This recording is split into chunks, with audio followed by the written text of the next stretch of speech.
She was thrown into a burning house by her own stepmother, left to die in flames. But what happened next? You won't believe it. Against all odds, she didn't just survive. She rose from the ashes, more powerful and unstoppable than anyone could have imagined. Stay tuned for her incredible journey.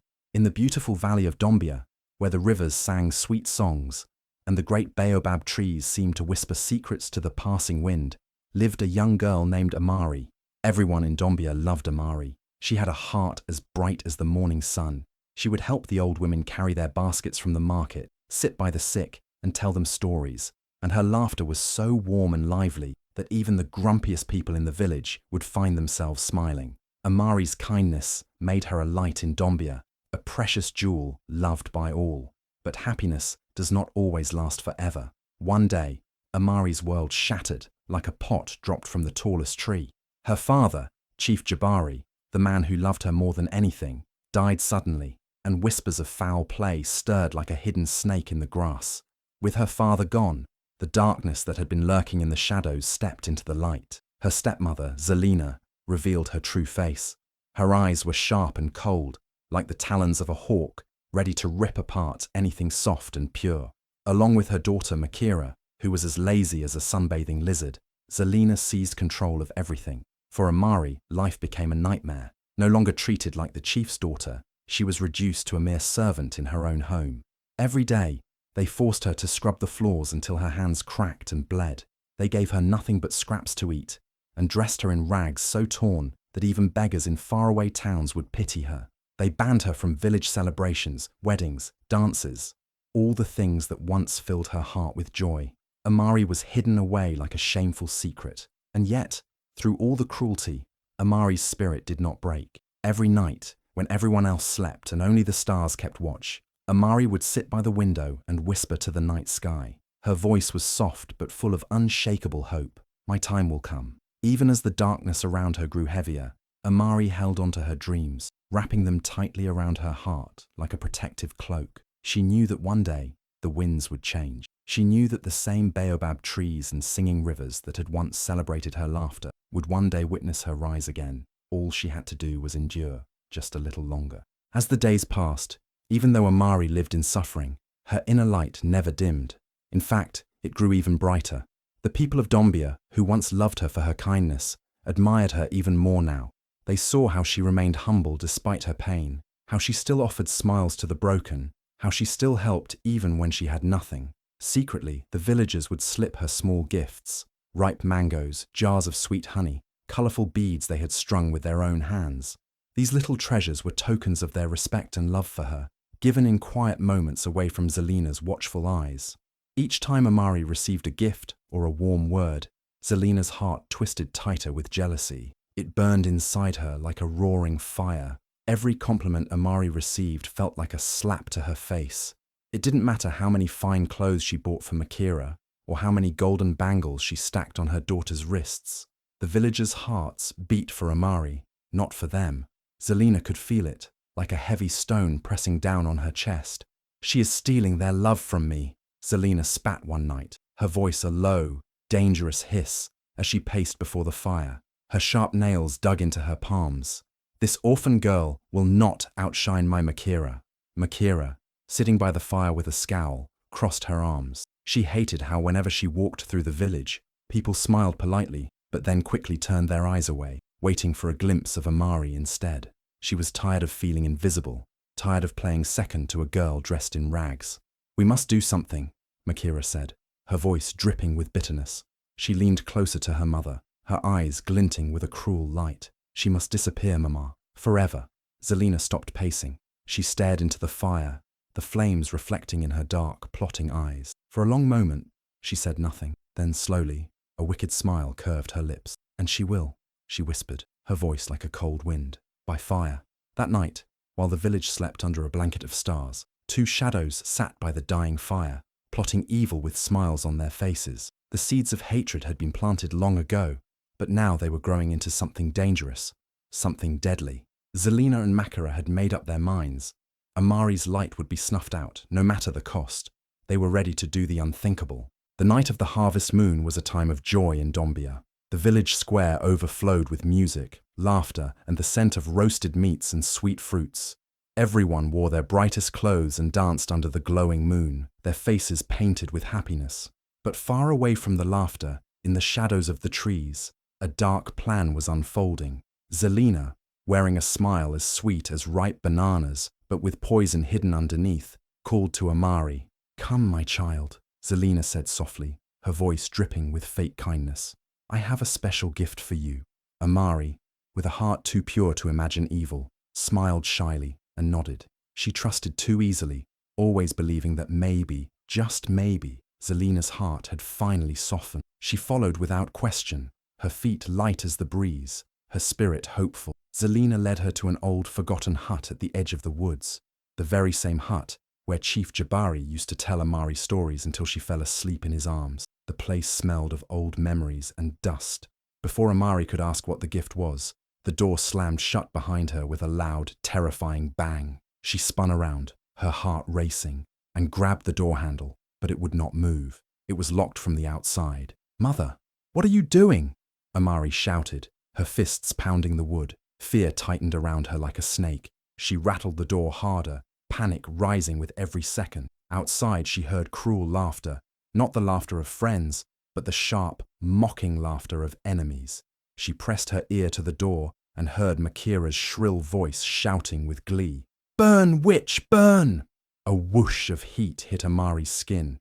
She turned and saw it, the fire, starting on the thatched roof, quickly gobbling up the dry straw like a hungry beast. Thick smoke curled down from the ceiling, filling her lungs and making her cough and gasp. Flames danced along the walls, closing in from every side. Amari's heart pounded louder than the crackling fire. She backed away, searching for a window, a hole, anything, but there was nowhere to go.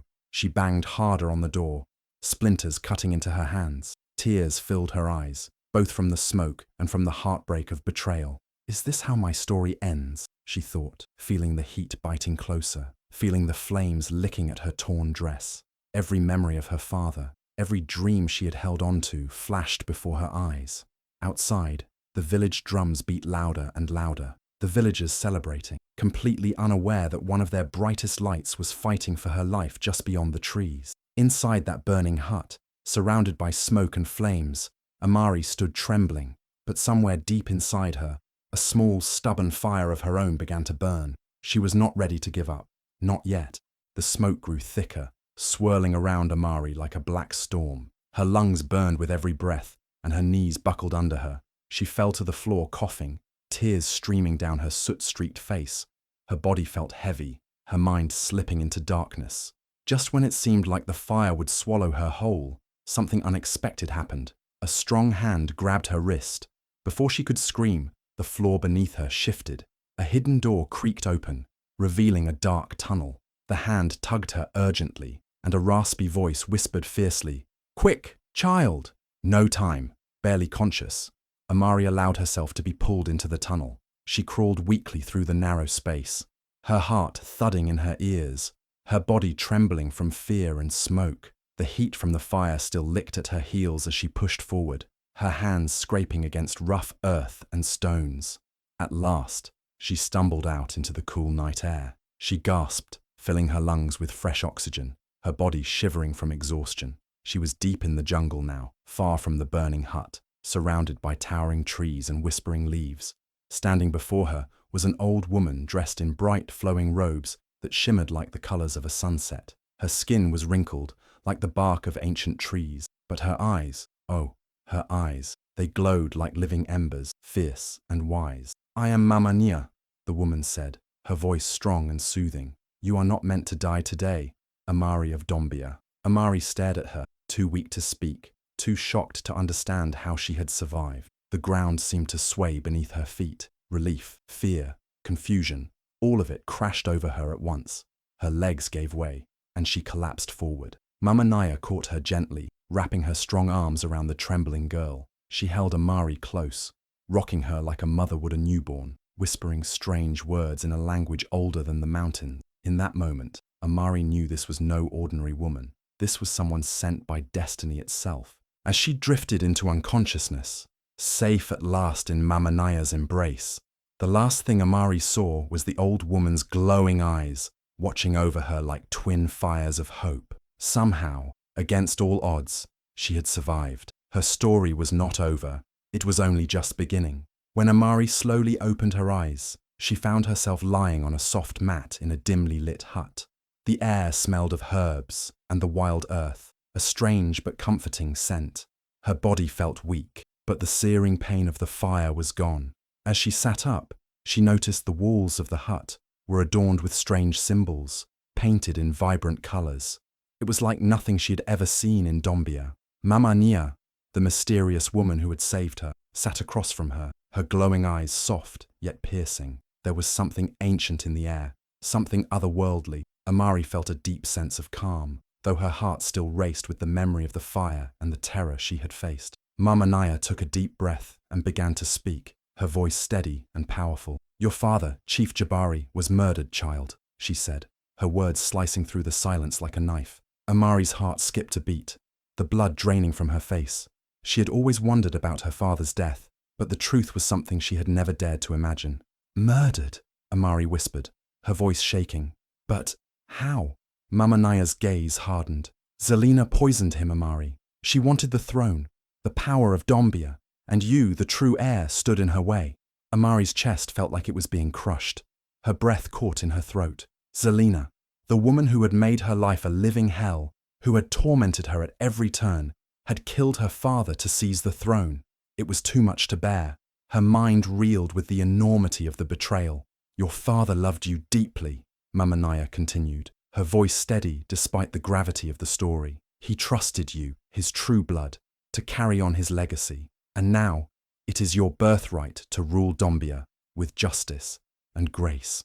Amari's hands trembled as the weight of the words sank in. She was the rightful heir. She was destined to rule. But how could she? She had been broken by years of cruelty, by the loss of her father, and by the horrors she had endured at the hands of Zelina. "How can I face them?" Amari asked, her voice barely a whisper. "I'm just broken. I don't know how to be strong."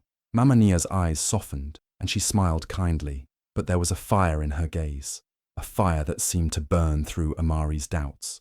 "Then we must rebuild you, child, stronger than ever before. You are more than what they have made you believe. You are royal blood, and you carry the power of your father's kingdom within you." Amari felt something shift deep inside her, a spark of determination. She wasn't just a girl to be silenced or broken. She was the heir to the throne of Dombia, and in that moment, a new path began to unfold before her. Her rebirth had begun. The strength she needed was already inside her, waiting to be awakened. And Amari knew, with every fiber of her being, that she would rise, stronger and fiercer than anyone could imagine. The days in Mama Naya's hut were long and filled with challenges, but each one brought Amari closer to the strength she never knew she had. Mama Naya's training was intense, relentless, and at times cruel in its honesty. Every morning, before the sun even began to rise, Amari was up and on her feet. She learned to track animals in the thick jungle, to move silently through the underbrush like a shadow. The bow and arrow became extensions of her own arms, her aim as precise as a hawk's strike. But hunting wasn't just about skill. It was about patience, about understanding the rhythm of the earth beneath her feet. Amari learned to hear the whispers of the wind, to read the signs of the land, and to respect the creatures that roamed it. Every successful hunt was a victory, every failure a lesson in humility and perseverance. She cried when the pain of failure crushed her, but she wiped her tears away and pushed forward. She had no choice but to keep going.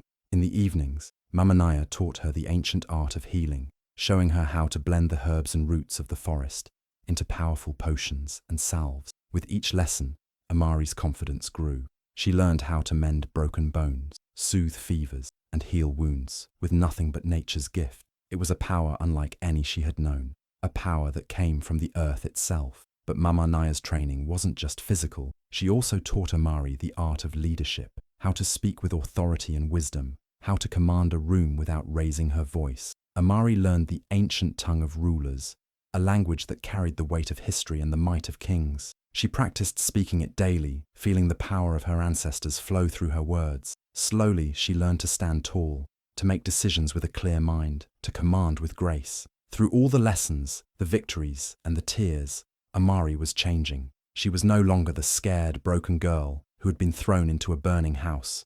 She was becoming someone stronger, someone who couldn't be ignored, not by the gods, not by the people, not by anyone. Most importantly, Mamania taught her the hardest lesson of all, forgiveness.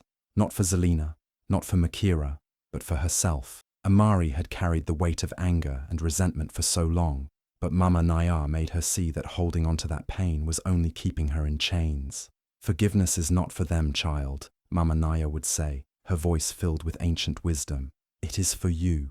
It frees your soul. Amari listened, and in time she let go of the bitterness. She no longer saw herself as a victim. She was a warrior, a leader, and a queen in the making. You are no longer a victim, Mamania declared one evening, as Amari stood tall before her, the firelight dancing in her eyes. You are destiny's child. And with those words, Amari knew her journey was only just beginning. The woman she had become could face anything and anyone. 2 years passed in the blink of an eye, but for Amari, every single day felt like a lifetime. She had transformed into something unrecognizable, inside and out. With every lesson, every trial, she shed the fragile girl who once begged for mercy and became a force that could not be ignored. Now, she returned to Dombia, but not as the girl who had been tormented. No, this time she wore the cloak of mystery, her identity hidden beneath layers of fabric. She was known only as Safia, a healer with a quiet, almost mystical presence. Her face was veiled, her steps light and deliberate, but there was a power in her eyes that no one could see, yet everyone could feel.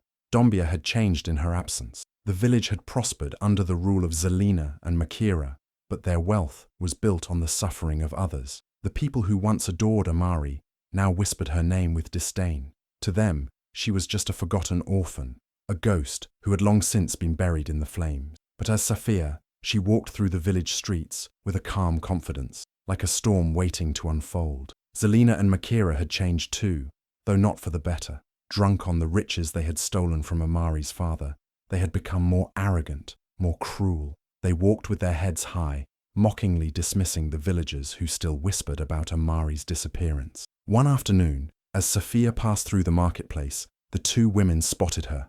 Zelina sneered. A beggar healer? What a joke! Her voice rang out, loud enough for the whole village to hear. Makira giggled beside her. A wandering rat, she jeered, her laughter like nails on a chalkboard. They both stood there, basking in their arrogance, watching Safia as if she were a common insect beneath their feet. But Safia didn't flinch. Beneath her veil, she smiled, a small, knowing smile. It was a smile that held no fear, no anger. It was the smile of someone who knew something they didn't. Let them laugh, Amari thought to herself as she walked away, her heart calm and steady. She had been where they were, drowning in wealth and power, unaware of the cracks beneath the surface.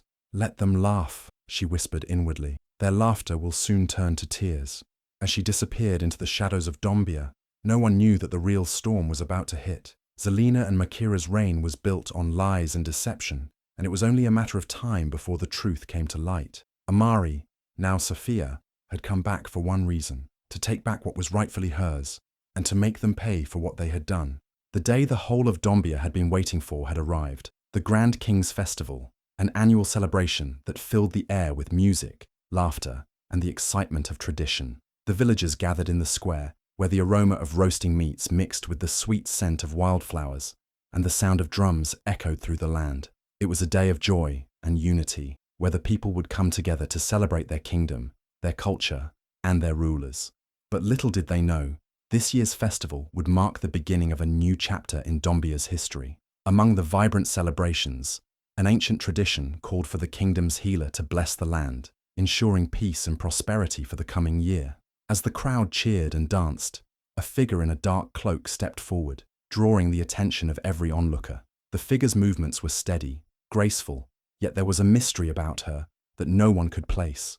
She climbed the royal platform where the most respected villagers stood, a stage that symbolized power and influence. Amari stood silently for a moment, her heart pounding in her chest. She had waited for this moment for so long, the moment when her story would no longer be silenced, when she would take back everything that had been stolen from her. Slowly, with a calm resolve, she removed the hood of her cloak. The crowd fell silent. Amari's beauty, her strength, and the undeniable fire in her eyes stunned everyone in the square. It wasn't just her appearance that made people gasp. It was the aura of power she radiated, the sense of undeniable authority that surrounded her. She wasn't just a healer. She was something more, something they had forgotten. With a slow, deliberate motion, she raised a golden pendant high above her head, the pendant that had once belonged to her father, Chief Jabari. The pendant, a symbol of the royal lineage, glimmered in the sunlight. It was the very symbol of Dombia's true heir, hidden away by Mamania all those years ago, waiting for the right moment to reveal the truth. "I am Amari Jabari," she declared, in a voice that rang out over the stunned crowd, her words echoing through the valley. "Daughter of Chief Jabari, true heir of Dombia." The silence that followed was deafening. The villagers were paralyzed by shock, anger, and disbelief. Their eyes darted between each other, unsure of what to believe. This was impossible. How could this be the same girl they had cast aside, the orphan they thought was dead? Before anyone could react, Sage Kwame, the village elder, approached the platform. He had seen many things in his long life, but nothing like this. He examined the pendant closely, his hands trembling as he recognized the royal seal. He knelt before Amari, the weight of the truth settling in his bones. "The true queen has returned," he shouted, his voice trembling with reverence. The crowd erupted into chaos. Some people cried out in anger, others in awe. Whispers filled the air as they tried to process the revelation before them. But for Amari, this moment was more than just a revelation. It was the beginning of her rightful reign. She had returned not only to claim her birthright, but to restore justice to Dombia and make her enemies pay for the suffering they had caused. The true queen had come back, and nothing would ever be the same. The moment Amari's declaration rang out in the village square, the world seemed to freeze for Zelina and Makira. Panic twisted Zelina's face into a mask of horror, the color draining from her skin as the truth crashed over her like a wave. She staggered backward, her hands shaking, her mind racing for a way out. She had spent years weaving a web of lies, manipulating the villagers, and scheming to take control of Dombia. But now, the mask had been torn away, and she was exposed for all to see. Makira, who had stood by her mother's side through every cruel act, collapsed to her knees. Her wails echoed through the square, a sound filled with terror and regret. She had always believed that power and riches would be hers, that she would walk over the weak and claim Dombia for herself. But now, as she looked up at Amari, her heart sank. There was no escaping the reality. The rightful heir had returned, and everything they had taken was slipping through their fingers. The villagers, who had long harbored doubts about Zelina's rule, were no longer silent. They roared with anger and betrayal. How could they have been so blind? How could they have allowed this woman to manipulate them for so long? With a collective shout, they stripped Zelina and Makira of their titles, their lands, and their wealth. Everything they had once held dear was now lost to them. Zelina, desperate and frantic, tried to flee the scene, but the villagers were relentless. They grabbed her by the arms and dragged her through the streets, her screams and pleas for mercy falling on deaf ears. She begged for forgiveness, promising to make amends, but the people of Dombia knew better. They had seen the true face of betrayal, and there was no room for mercy now. Dragged before the council, Zelina and Makira were sentenced to a fate as harsh as their crimes. The council, with grave faces, announced their banishment to the Black Hills, a cursed land feared by all. It was a place where traitors were exiled, a place where no one returned. The Black Hills were a barren wasteland, and those who were sent there withered away, consumed by the harsh elements and the weight of their guilt. As they were led away, Zelina turned to Amari one last time, her eyes burning with hatred. She screamed Amari's name into the wind, her voice filled with venom. But Amari, she simply stood there, her gaze calm and unwavering. She felt no anger, no hate, only the quiet satisfaction that justice had been served. The balance had been restored. Dombia was finally free from the grasp of the cruel usurpers, and Amari's reign as the true queen of Dombia had begun. The people cheered, their spirits lifted as they watched the downfall of those who had brought them pain. It was the dawn of a new era, one where justice, truth, and honor would reign. And Amari, standing tall and serene, knew that this was just the beginning of her journey to restore Dombia to its former glory. Under the full moon, with the Dombia River shimmering beside her, Amari stood tall and proud as she was crowned queen.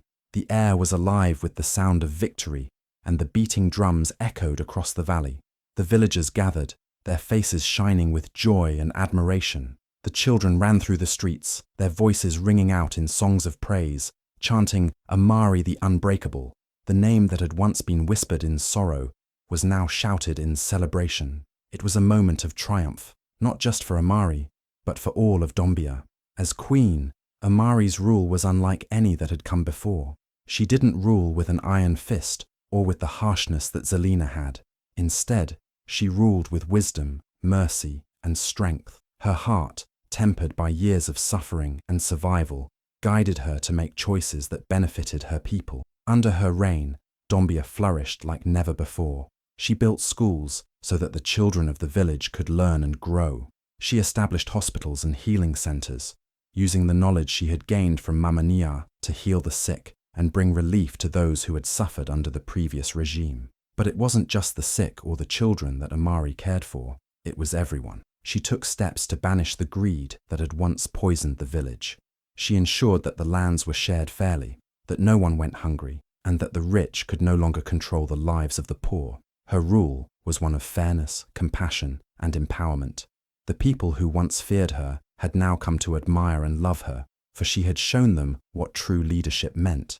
Even though Amari had every reason to hold on to anger, she forgave her enemies. She forgave the people who had wronged her, those who had once treated her as nothing more than a servant.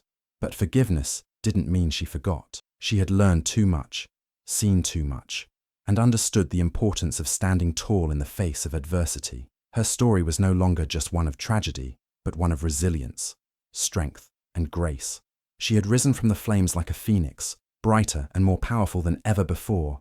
Amari's journey had been long and painful, but it had led her to this moment. She had been thrown into fire, quite literally, by those who had wished for her downfall. Yet, like the fire itself, Amari had not been consumed.